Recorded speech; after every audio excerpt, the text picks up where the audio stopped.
The experience and better thinking of Indian Railways is taking the railways on new paths of progress. Now this experience and thinking are helping in making better plans for the country.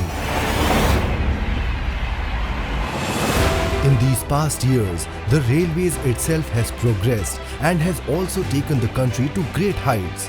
Not only this, the railways has also found its future in these legacies.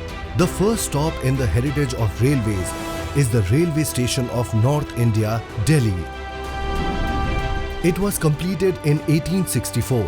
From here, for the first time, the operation of trains from Howrah to Delhi started. Next comes the Churchgate terminus, which was built in the Indo-Saracenic style.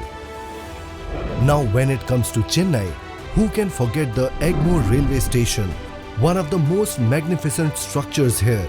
This 112-year-old station was built in the year 1908. Without talking about Lucknow, the matter might not be complete.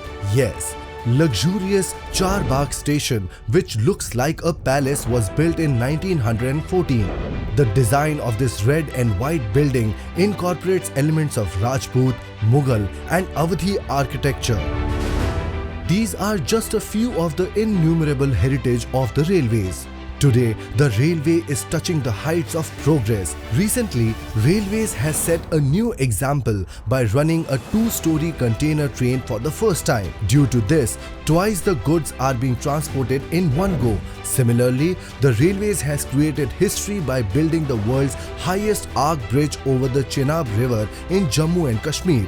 The Bogibeel Bridge of Assam, built by the Railways, has also become a part of history today. The bridge has a double rail line on the lower deck and a 3-lane road on the upper deck. Gandhinagar railway station of Gujarat is also in discussion due to its grandeur. Equipped with 5-star culture, this station is telling its own story. Indian Railways has fused its heritage in times to come. If the heritage of the railways is grand, then the time to come will be even more luxurious as an expectation.